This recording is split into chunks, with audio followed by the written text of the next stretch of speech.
entrevista ao vivo com o secretário de Fazenda do Estado de São Paulo, Henrique Meirelles. Secretário, bom dia, obrigado por atender a Rádio Bandeirantes. Muito obrigado, é um prazer estar falando com vocês, é um prazer estar falando aí com os ouvintes da Bandeirantes. E realmente é um momento importante aí para nós discutirmos aí esse tipo de decisões aí que vão afetar a vida dos brasileiros, principalmente essa questão de preço do combustíveis e o futuro da economia, né? É verdade. Secretário, queria começar perguntando para o senhor sobre a sua pasta de atuação hoje, a Secretaria de Fazenda do Estado de São Paulo. Nós temos tido resultados muito interessantes na arrecadação de impostos federais, estaduais e municipais. O presidente da Câmara, Arthur Lira, na semana passada, em entrevista aqui à Rádio Bandeirantes, falou, inclusive, que nesse momento há um excesso de arrecadação. Quais são os números da arrecadação no Estado de São Paulo nesse momento, secretário?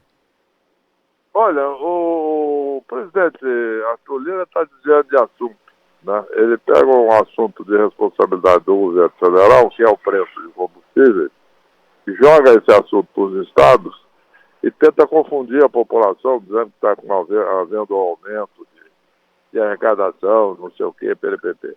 Na realidade, tudo isso é conversa. Há um aumento, de fato, da arrecadação, que é resultado, principalmente, da inflação. Mas aí há um aumento da inflação, como sabemos, a inflação está brutal, está quase 10%, que é uma responsabilidade também do governo federal.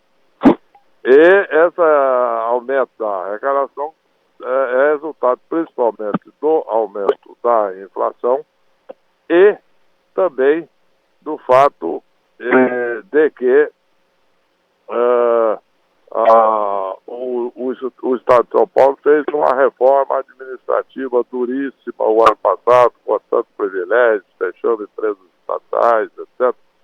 Exatamente para não ter déficit, ter um resultado um pouquinho melhor, para poder atender as necessidades básicas da população. Investimento em saúde, investimento em educação, investimento em segurança, que já estavam negligenciados há muitos anos. Portanto, é absolutamente vital, é absolutamente importante isso.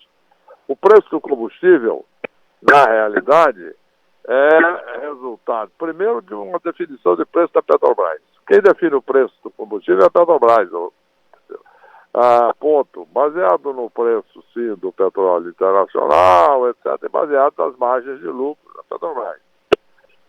Depois disso, existem todos os impostos federais que incidem sobre os combustíveis, tá? E esses impostos federais, eles poderiam, sim, ser sujeitos à criação, poderiam serem usados para criar um fundo de amortização, de estabilização de preços de combustíveis, que, inclusive, quando eu fui ministro da Fazenda, eu propus isso. Está em andamento, esse governo já esqueceu. Por quê? Porque era um fundo que usava recursos dos impostos federais. Quando havia um aumento muito grande de preço, se usava recursos desse fundo para poder bancar uma parte desse aumento. Quando havia uma queda muito grande de preço de petróleo no mercado internacional, poderia se capitalizar um pouco o fundo, etc. Mas, na realidade, eles ignoram tudo isso, né?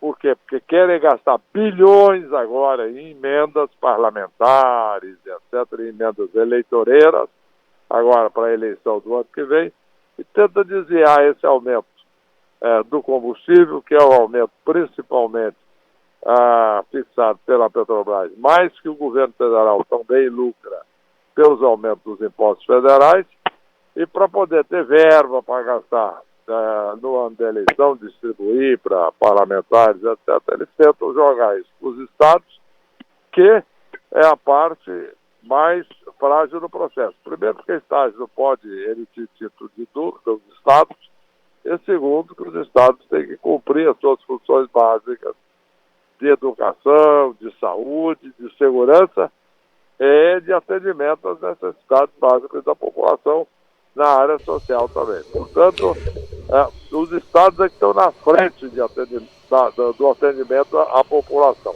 Eles estão fazendo essa confusão lá em cima, lá em Brasília, exatamente para poder sobrar dinheiro para gastar agora em projetos eleitoreiros inúteis agora no ano de 22 durante a eleição. Secretário, bom dia, bem-vindo ao nosso programa. É uma honra para nós termos aqui a participação do senhor. Também o inverso não é verdadeiro? Quer dizer, os estados não estarão usando também os ganhos extraordinários provocados pelos aumentos seguidos, irracionais do preço da gasolina por razões eleitorais? E aí eu queria saber do senhor também o seguinte: a polêmica toda é porque os estados deixarão de faturar tanto quanto faturaram em 2021 com o ICMS sobre os combustíveis, ou porque haverá perda de receita? Quer dizer, vai ganhar menos ou vai ganhar menos do que gostaria, né? Porque se a gente observar, né, secretário, o ano começou, o ano de 2021, com a gasolina ali próximo dos R$4. Estamos com a gasolina em estado chegando a 7,50. Quer dizer, o ICMS de 25% sobre R$3 ou R$4 no início do ano, hoje incide sobre R$7, R$7,50. Isso não aumenta extraordinariamente o valor do preço final do produto para o cidadão? Isso é que é o mais doloroso? Não. O aumento do preço do produto é definido pela Petrobras, em primeiro lugar. Não adianta tentar fugir e esquecer isso. Quem define o preço do petróleo é a Petrobras. Se sobe o preço do petróleo, isso é definido, e do combustível, pela Petrobras. Segundo, existem todos os impostos federais em cima. Depois disso, sim, existem os impostos de ICMS, que tem um percentual fixado desde o início e que nunca mudou. Agora, se ele incide por um valor um pouco maior e, portanto, dá um valor um pouco maior, não é muito, mas um pouco maior, o que acontece? Isso é compensado pelo aumento dos custos do governo, resultado da inflação causada pelo governo federal, que é causada pelo aumento do dólar, por essa balbúrdia que existe no governo federal e, em consequência disso, toda a incerteza dos investidores que fazem com que o preço do dólar fique alto. O preço do dólar fique alto, isso aumenta a inflação. Aumentando a inflação, aumentam todos os custos de saúde, de segurança, de educação dos estados. Então, os estados têm que atender a esse aumento de custos. Eles não podem prejudicar os serviços que prestam à população por conta de atender aos desejos do governo federal de gastar mais para tentar ele reeleger o presidente e os parlamentares que apoiam o presidente. Então, é essa a verdade. O resto é desvio de assunto, Cláudio. O resto é conversa fiada. Ministro, é o Pedro Campos. Deixa eu te perguntar uma coisa na esteira do que o senhor está falando. Tudo bem, Pedro? Tudo bem. O senhor foi tido aí muito tempo como salvador da pátria, né? Chama o Meirelles, que o Meirelles resolve. Até foi lema da sua campanha, a presidência da República. Se o senhor fosse chamado agora para ajudar nesse momento, não só em relação ao combustível, mas aos outros problemas da economia brasileira, qual é a medida que o senhor adotaria nesse momento para tentar essa retomada do crescimento que se almeja? Olha, muito simples e direta, e que eles estão evitando. Primeiro, é necessário fazer uma reforma tributária muito séria e muito importante, que pela primeira vez em 30 anos, todos os estados brasileiros chegaram num acordo unânime para fazer essa reforma tributária. Essa reforma tributária ia desemperrar a economia brasileira, acabar com toda essa complexidade tributária que acontece no Brasil hoje, que prejudica enormemente a economia.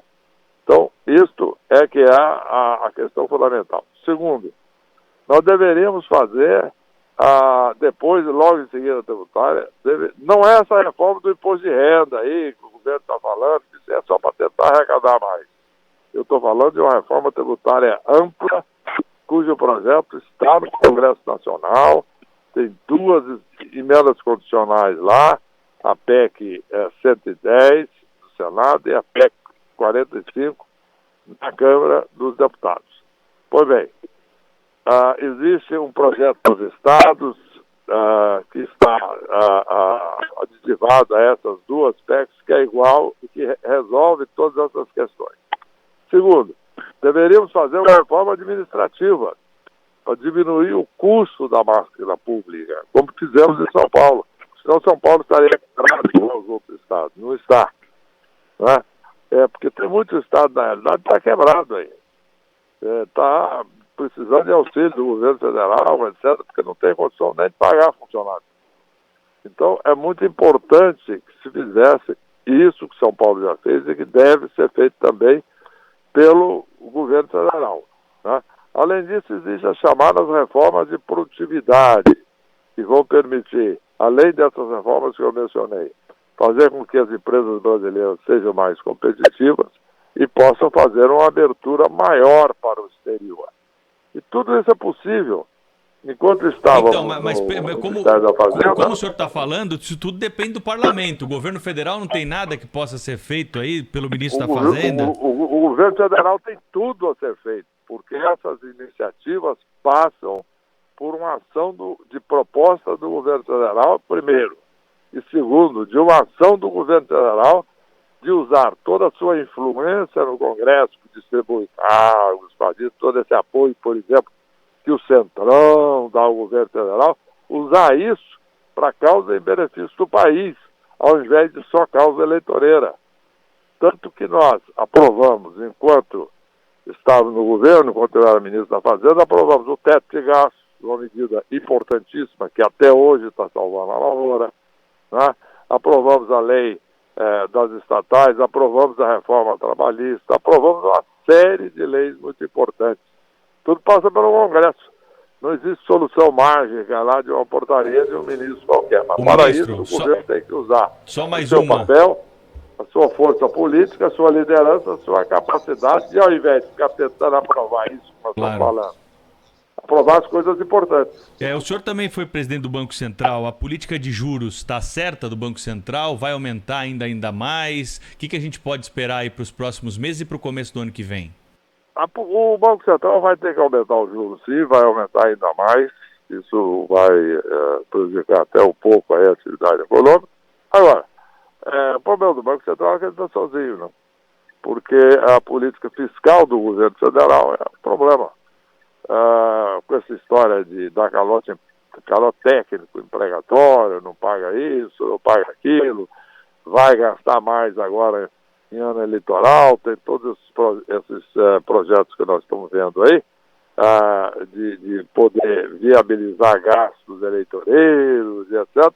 Tudo isso gera muita insegurança, gera aumento, como eu falei, o aumento do dólar, isso tem um impacto forte na inflação, e o Banco Central fica lutando sozinho, tendo como única arma poder aumentar a taxa de juros, o que tem uma penalização para toda a economia. Henrique Meirelles, secretário de Fazenda do Estado de São Paulo, ao vivo conosco aqui na Rádio Bandeirantes. Secretário, o senhor foi presidente do Banco Central, foi ministro da Fazenda, já teve uma larga passagem pela iniciativa privada, no sistema financeiro. Ou seja, já teve dos dois lados do balcão, hoje está aqui na Secretaria de Fazenda do Estado de São Paulo. Ano que vem, ano eleitoral. Quais são os planos do senhor politicamente? Olha, exatamente em virtude de tudo isso que nós estamos falando, né, da necessidade da aprovação de projetos importantes no Congresso e principalmente no Senado Federal, e considerando que não se sabe quem será o próximo presidente da República, e procurando ajudar de qualquer maneira o país, continuar servindo de uma forma eficaz, eu pretendo fazer algo que eu sempre fiz, né? Entrar num lugar onde eu posso fazer a diferença, e hoje eu acredito que eu posso fazer a diferença caso seja eleito senador. Portanto, sou candidato, a princípio, a senador, devo ser candidato pelo Estado de Goiás.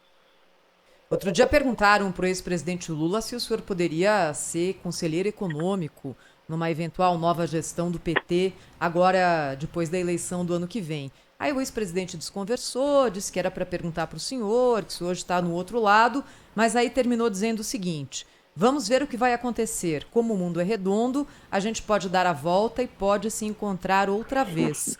O senhor acha que há essa possibilidade? Olha, o presidente, além de ser bastante rápido, ele chega a ser engraçado. Não há dúvida que o mundo é redondo. Não há dúvida que não sabemos o que vai acontecer agora na eleição. Nós só vamos aí torcer, achando que o governador Dória tem grandes chances agora na prévia do PSDB e depois à frente da eleição. Mas, evidentemente, ninguém sabe o que pode acontecer. Existe um ditado mineiro que diz: eleição e mineração só depois da apuração. Portanto, vamos aguardar tudo isso e aí vamos ver de que melhor maneira eu posso servir o país. Secretário, o senhor disse agora há pouco que a primeira medida que o senhor adotaria seria jogar pesado numa reforma, se estivesse no comando da economia, né? Seria jogar pesado numa reforma tributária. Aí eu queria fazer ao senhor sobre esse assunto duas perguntas. Primeiro, assim, essa necessidade já não se impunha na época em que o senhor foi ministro da Fazenda? Por que o governo não investiu pesado, não jogou pesado numa reforma tributária já naquela época? E a outra forma... Em primeiro lugar, desculpe, eu estou aí, nós estamos com um problema de tempo, mas eu estou sendo bem rápido e objetivo. É o seguinte, eu apresentei uma proposta de reforma tributária assim. O problema é que naquela época todos os estados eram contra ou não chegavam a um acordo sobre isso. E a proposta da reforma tributária, ela só é eficaz se ela envolver o ICMS de todos os estados, que é onde tem a grande complexidade, e envolver também o ICS dos municípios, além dos impostos federais, IPI, o PIS/COFINS, etc. Muito bem. Então, a parte federal sozinha, que foi o que eu fiz naquela época, eu deixei o projeto apresentado. Agora, apenas depois que eu vim, agora, para ser secretário da Fazenda de São Paulo, trabalhando com os secretários da Fazenda do país inteiro, nós conseguimos, pela primeira vez em 30 anos, fazer uma proposta com apoio unânime de todos os estados, que está lá no Congresso Nacional. Basta o governo federal agora trabalhar junto e aprovar isso, ao invés de ficar fazendo essas lógicas todas aí que nós estamos falando. Mas assim, o governo, o Congresso não aprova nem o que está lá, essa reforma do imposto de renda, não aprova, simplesmente a Câmara aprova, o Senado não vota, fica nessa coisa. O senhor percebe mesmo que há interesse geral numa reforma tributária, porque o que a gente assiste ao longo das décadas, né, das últimas décadas, é que essa coisa não acontece, porque os entes não abrem mão de receita, ninguém quer abrir mão de receita, e aí não tem reforma. Pois é, esse é o problema. Pela primeira vez, 27 estados chegaram a um acordo unânime, chegaram a uma conclusão como organizar essa questão das receitas dos estados que perdem com a reforma e tem uma compensação durante 10 anos. Os estados chegaram a um acordo unânime. Isso foi resolvido pela primeira vez em 30 anos. É muito tempo, é isso que eu estou dizendo. A proposta está pronta, está no Congresso. Basta o governo federal fazer o mínimo de esforço agora. Quero agradecer. Porque os estados chegaram a esse acordo pela primeira vez em 3 décadas. Muito bem. Quero agradecer ao secretário estadual da Fazenda aqui de São Paulo, Henrique Meirelles, pela entrevista aqui para a Rádio Bandeirantes nessa manhã. Obrigado, viu, secretário? Um abraço, até a próxima. Obrigado, Cláudio, obrigado, Pedro, obrigado, Thaís. Estamos aí juntos. É sempre uma satisfação falar com a Bandeirantes. E um abraço grande. Muito obrigada.